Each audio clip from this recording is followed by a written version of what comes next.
as nossas Bíblias no livro do profeta Abacuque, no capítulo 3.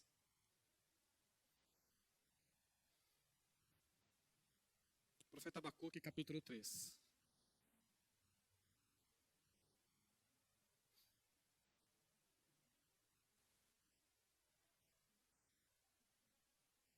Vamos ler do 17 ao 19.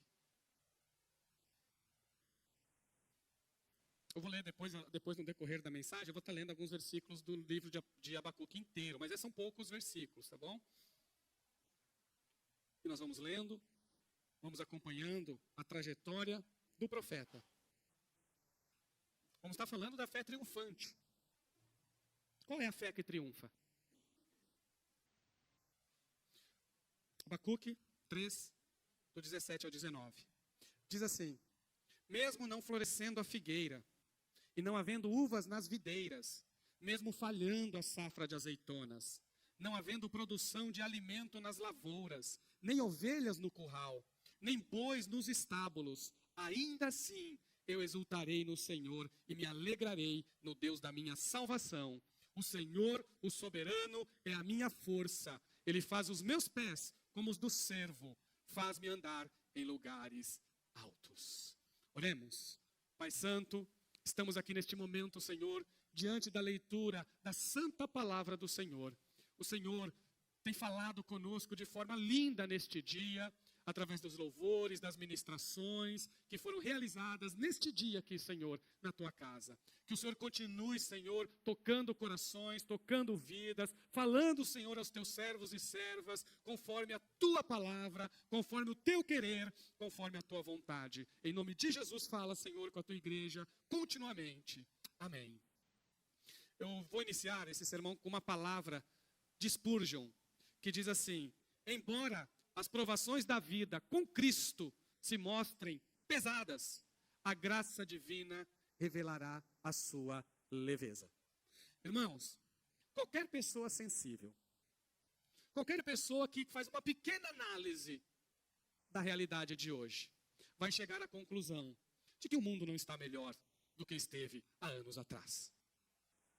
Às vezes nós sentimos uma piora, de vez em quando uma pequena melhora, mas muitas vezes nós sentimos pioras no mundo em que nós vivemos. Esta é uma realidade. Não dá para ter esperanças voltadas para as realidades que tem no mundo.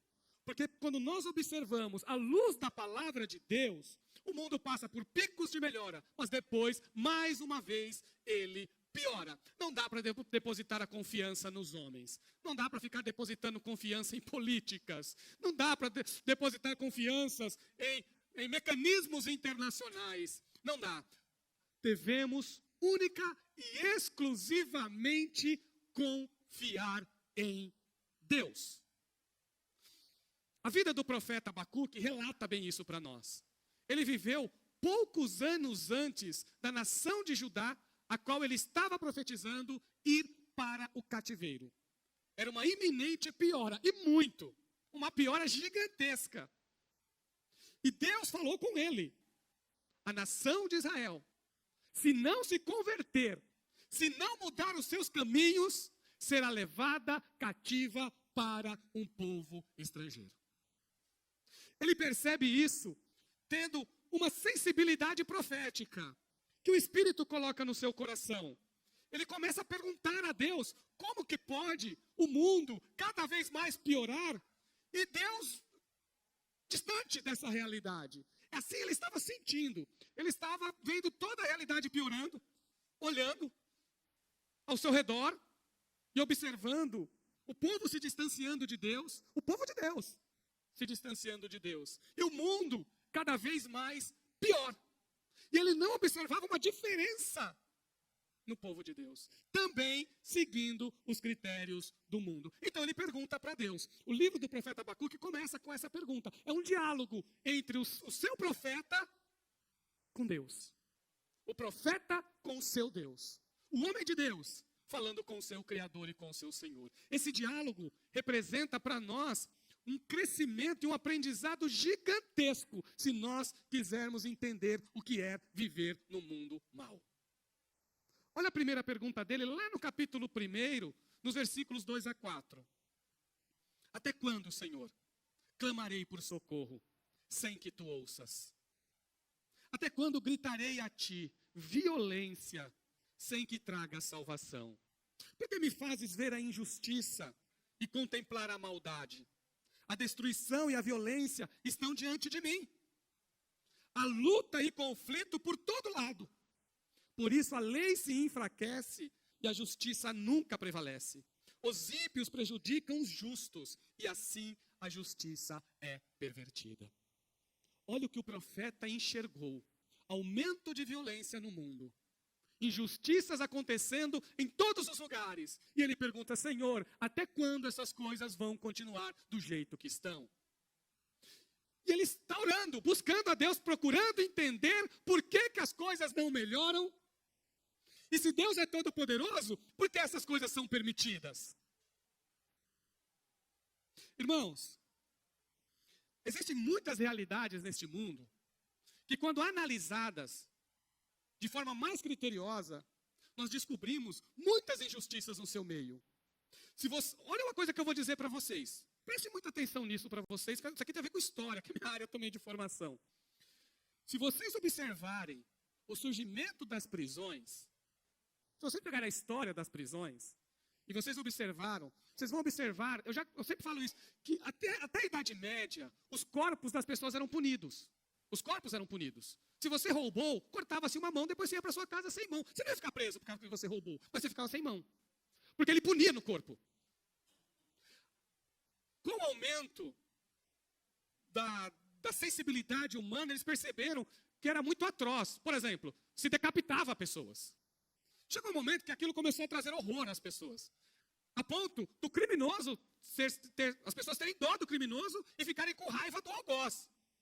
Por isso que o nome Carrasco até hoje é um nome, vamos dizer assim, de má posição, por causa disso, que ele era o responsável. Até que depois começaram a colocar uma máscara para ninguém descobrir quem era essa pessoa, que ele passou a ser odiada. E as pessoas começaram a ter dó. E aí o mundo vai mudando, e depois, a partir do século XIX, começa-se, nós não vamos mais punir os corpos, nós vamos forçar os corpos a seguir regras. E aí cria-se esse modelo de prisões.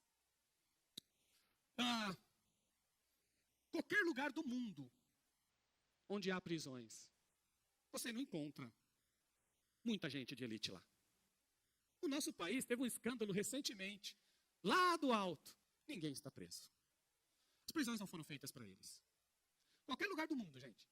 Prisão é para pobre. Qualquer lugar do mundo. Às vezes, é o modelo que nós temos hoje, claro. Esse é o modelo que nós estamos. É o modelo que está aí para nós, então é esse que nós temos que seguir. Mas ele também, não é um modelo perfeito. É o melhor que nós temos. Mas não é perfeito, porque ele é humano. Ele é humano. Pode ser que daqui a alguns anos crie-se novos modelos de se aplicar a justiça na sociedade. Há tentativas, a gente sabe que existem tentativas no mundo jurídico aí de criar modelos. Não, hoje a gente já tem serviços comunitários, a gente tem bastante coisa que é feito para tentar, né, amenizar e não ser só prisões. Porque senão a gente enche de pessoas mais simples e mais humildes que não podem ter uma boa defesa e enchemos prisões das pessoas, que acaba sendo mais uma exclusão do que realmente uma justiça. Então isso acontece muito. É o que nós temos hoje. Mas qualquer olhar da sociedade, percebe-se que o mundo não melhora. Essa que é a realidade. O mundo não melhora. Pode-se criar mais prisões. O mundo não melhora. Porque no mundo jaz o maligno. A verdadeira esperança não está lá. É por isso que não dá, meus irmãos, para servir a Jesus e viver como se vive no mundo. É incompatível. É por isso que o cristão tem que lutar, tem que orar, tem que buscar a Deus para vencer pecados, para vencer mundanismos, para vencer carnalidade, porque essas coisas não levam para o céu, essas coisas afastam as pessoas de Deus. Precisamos abrir o nosso coração para a palavra de Deus, precisamos enxergar a realidade conforme ela é, baseado na palavra de Deus. O profeta pergunta e Deus responde. É um livro maravilhoso para a gente entender um Deus soberano e que age conforme a sua vontade. Deus responde. Mas a lógica de Deus não é a lógica do mundo. A forma que Deus age nem sempre o mundo compreende. Porque Deus torna louca as coisas do mundo. Olha o que diz os 5 ao 7. Olhem as nações e contemplem-nas. Fiquem atônitos e pasmem. Aqui é a resposta de Deus para o profeta. Pois nos dias de vocês farei algo em que não creriam se lhes fosse contado. Estou trazendo os babilônios, nação cruel e impetuosa, que marcha por toda a extensão da terra para apoderar-se de moradias que não lhe pertencem. É uma nação apavorante e temível, que cria a sua própria justiça e promove a sua própria honra. Seus cavalos são mais velozes que os leopardos, mais ferozes que os lobos no crepúsculo. Sua cavalaria vem de longe, seus cavalos vêm a galope, vêm voando como ave de rapina que mergulha para devorar. Irmãos, essa é uma verdade bíblica. O juízo de Deus sempre começa pelos seus. Deus sempre inicia as suas ações de justiça, primeiro, com aqueles que são seus. Não é o mesmo propósito do que daqueles que são do mundo. O propósito da justiça de Deus na igreja é disciplinar, é corrigir. O propósito do julgamento de Deus no mundo é punir pecado. Na igreja, é conversão, é tratamento espiritual, é para crescer, é para mudar de vida. Deus sempre começa com aquele que é dele. E é isso que ele está fazendo aqui. Dizendo assim, olha, a nação de Judá, por causa dos seus pecados, por causa da sua impiedade, será levado para um povo que é pior que ele. E aí o profeta fica perplexo com a resposta de Deus. Fica perplexo. Mas como, Senhor? Como um Deus santo e justo usa um povo pior para cuidar daquele que é dele? Para disciplinar aquele que é dele. Mas o que Deus está fazendo aqui é começando com aqueles que são seus. Sabe o que a Bíblia diz? Que Deus disciplina a todo aquele que ama. A todo aquilo que ele ama, a todo aquele que ele ama. Ele disciplina. Irmãos, existem mistérios de Deus em tudo. Deus não nos mostrou tudo. Eu estava fazendo uma leitura recentemente e eu fiquei abismado. Sabe com o quê? Com um ato misterioso de Deus nas cigarras. Tão simples, né? Cigarras. As cigarras vivem mais tempo no subsolo do que voando em solo. Tem cigarras que vivem 17 anos no subsolo, se alimentando de raízes e de seiva. E só depois ela vai vir para a superfície para viver alguns meses. Algumas espécies, 17, outras espécies, 13. Mas o fato é que a maior parte da vida da cigarra não é a que você vê os barulhos à noite no dia a dia. A maior parte dela é em locais subterrâneos, é em subsolo, se alimentando de plantas. Esse é a maior prazo da vida dela, às vezes em bando. É misterioso, a gente não sabe direito por que isso. E nós estamos falando de cigarra. Que a gente só sabe que ela existe quando ouve o seu barulho. E ela é misteriosa. Coisas que biólogos têm que passar horas, têm que passar anos pesquisando para entender. Anos pesquisando para entender. Uma cigarra. Irmãos, vocês imaginam, se há mistérios nas coisas pequenas da própria natureza, você imagina o nosso grandioso Deus? Se ele disse que ele vai pegar um povo pior, o profeta pode não entender esses mistérios de Deus, mas ele é soberano, ele é poderoso, ele é justo, ele sabe o que faz. Ele sabe sempre o que faz. Nem sempre aquilo que nós achamos que é o melhor para nós é o melhor para Deus. O que Deus pede de nós diante de tudo isso? Deus diz para o seu profeta, sabe o quê? Ele falou assim, hoje, eu estou disciplinando o meu povo. Quanto aos caldeus, aos babilônios, eu cuido depois. E Deus deixa bem claro para o profeta que se há justiça para o seu povo, também há para quem é rebelde. Só que o tempo é Deus quem decide. O tempo das cigarras no subsolo, quem decide é Deus, foi Ele que criou.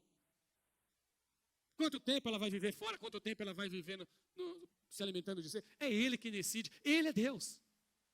A forma que Ele vai lidar com os babilônios, Ele diz para o seu profeta, a forma que eu lidar com os babilônios, sou eu que vou lidar, é no meu tempo e não no teu.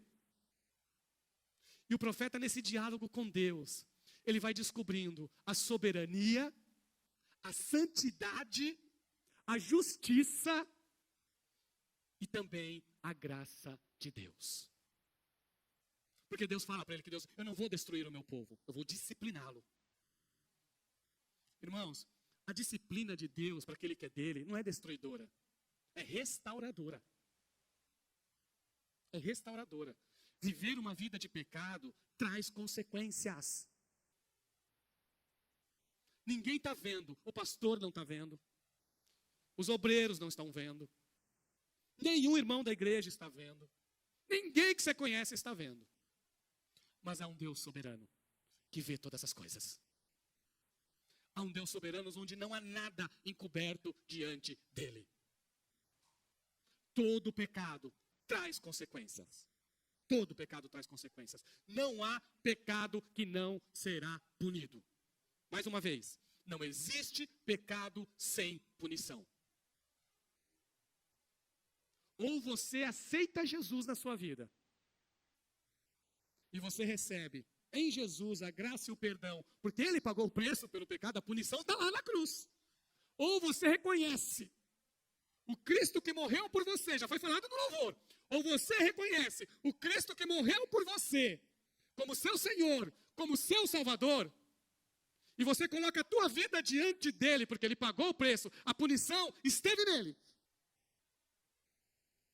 Ou você não aceita, e aí você arca com as consequências dos seus próprios pecados.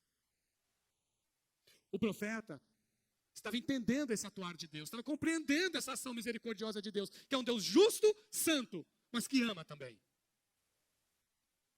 E o profeta continua falando com o Senhor, se queixando com o Senhor, e Deus responde mais uma vez para ele. Mais uma vez.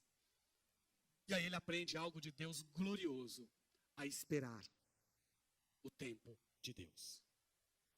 Olha o que diz o 2:4, é um texto áureo de Abacuque.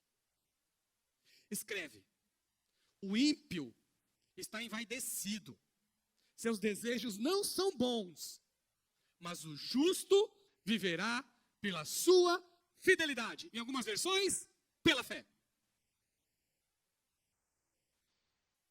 O ímpio vive envaidecido, vive de pecado em pecado. Mas aquele que é justo, olha o que Deus está dizendo. Haverá justiça? Haverá justiça. Mas aquele que crê, mas aquele que é fiel, esse vive.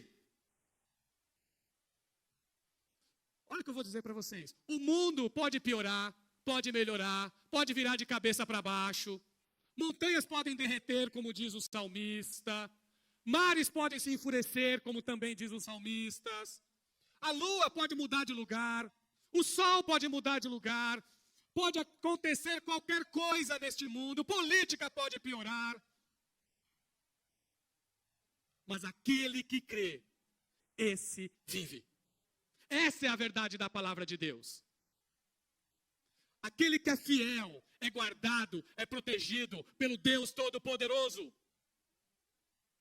Deus promete na sua palavra guardar, do jeito dele, claro, porque ele é soberano, da maneira que ele sabe como fazer.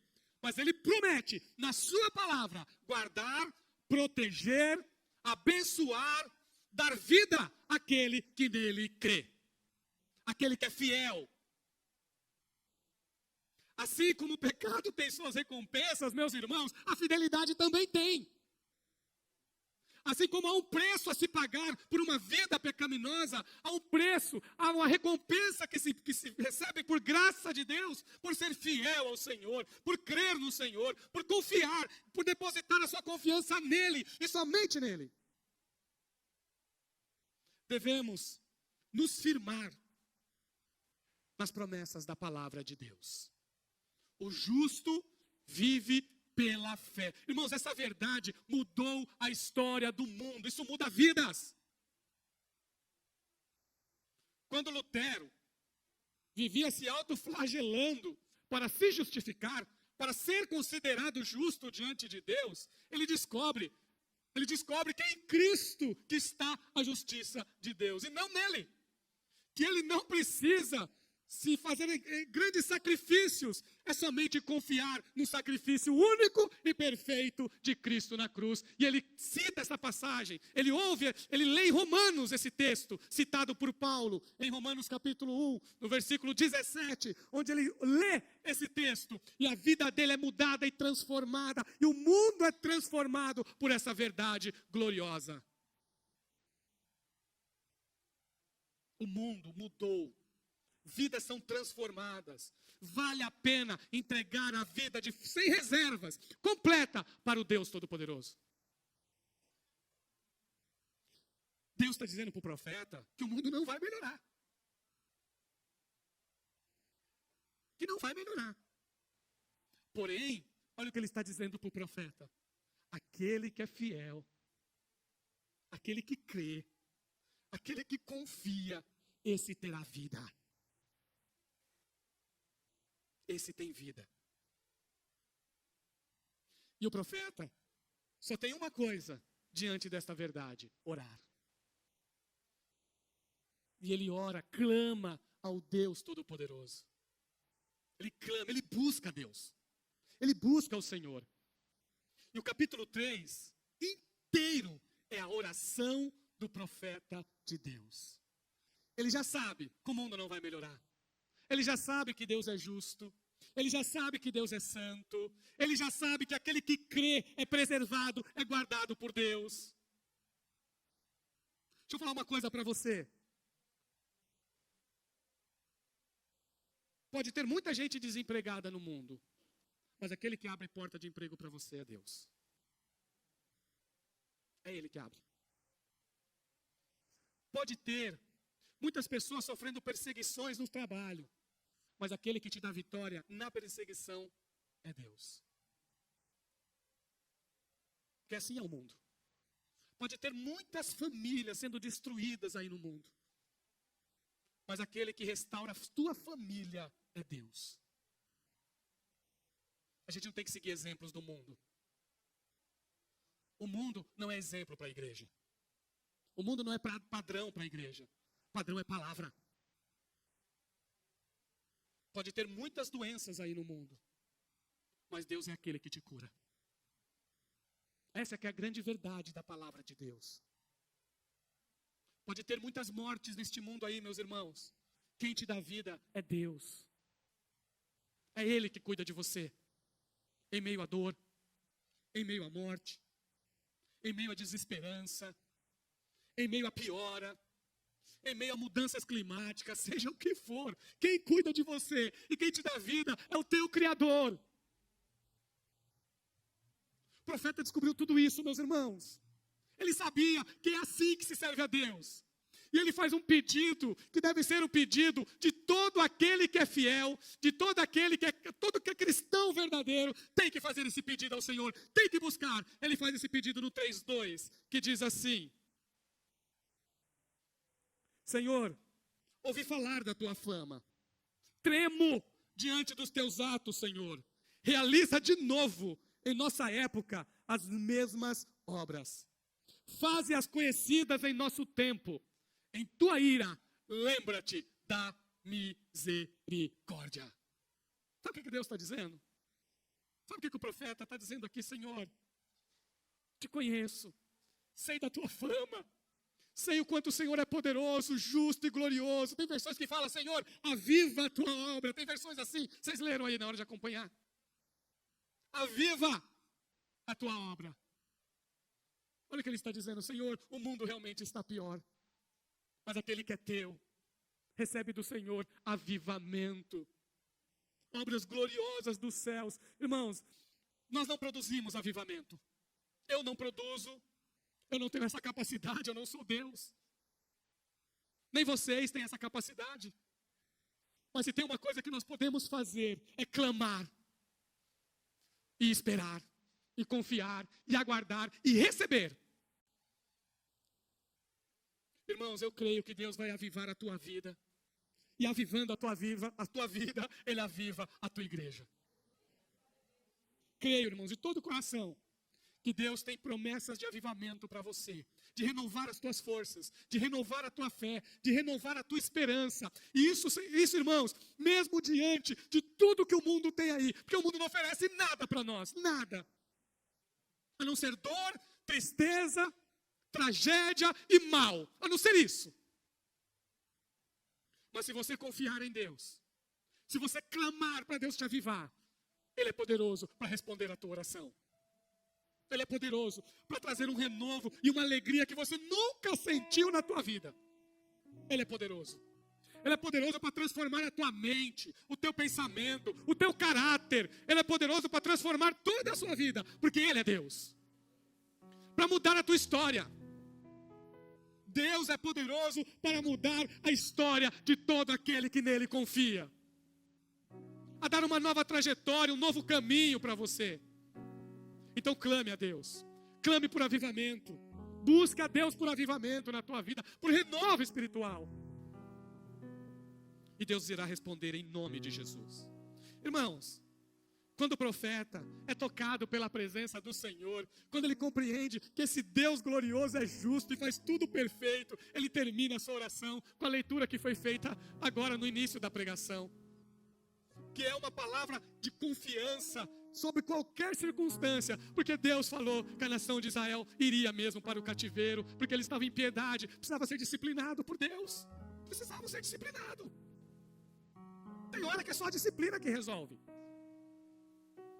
Deus fala pela sua palavra, Deus fala, Deus orienta, você ouve a voz de Deus, você sente a presença de Deus. Só que tem momentos que se nós não mudarmos, a disciplina vem para te corrigir, para você aprender, para você crescer, ela vem. Quando Deus disciplina, a igreja que é dele, às vezes a própria igreja sofre, irmãos. Se nós não formos firmes na verdade. É por isso que Deus, Senhor, que o Senhor levante cada vez mais líderes de ministério, obreiros, diáconos, cheios da tua presença. Porque a igreja precisa, irmãos, não é de aumentar a quantidade de diáconos, mas de diáconos cheios da presença de Deus. A igreja precisa não aumentar ministérios, mas de pessoas cheias de Deus, cuidando dos outros. É disso que a igreja precisa. Não é de mais pastores, mas de homens que se entregam a Ele e que buscam a sua presença constantemente. É disso que nós precisamos, é disso que a igreja precisa. Então quando Deus disciplina a sua igreja é para ela crescer. É para ela crescer. Não dá para aceitar pecado no meio da igreja como se fosse normal, porque não é. A igreja é separada do mundo. E tem que ser diferente. Quando o profeta descobriu que não tinha, que Deus já tinha decidido, Deus já falou com ele: olha, meu servo, vai ser disciplinado. Vai ser disciplinado. Vai sofrer lá no cativeiro. Porque tem gente que oprime o pobre, então ele vai ficar pobre na Babilônia para aprender. É isso, irmãos. Tinha gente com condições financeiras em Israel oprimindo as pessoas pobres. Eu falei, tá bom, então ele vai ser pobre agora. Lá na Babilônia, vai ser escravo lá, para ele saber o que é confiar em Deus. E o profeta, mesmo descobrindo isso, clamou por avivamento. Só que Deus falou para ele assim: olha, meu servo, mesmo diante de um mundo caído, aquele que é meu, aquele que é fiel, esse vive. Esse vive. Esse é renovado. Porque ele vive pela fé. E aí o profeta ora: Senhor, na tua ira lembra-te da tua misericórdia. Porque Deus é gracioso e misericordioso. Ele nos atrai pelo seu amor. Aí o profeta tem que trazer essas palavras. Mas, irmãos, eu não sei como descrever isso. Eu só vou ler porque eu não sei descrever. Olha o que ele diz. Depois que ele descobre que Deus fala para ele, que Deus responde a sua oração, que ele clama por avivamento.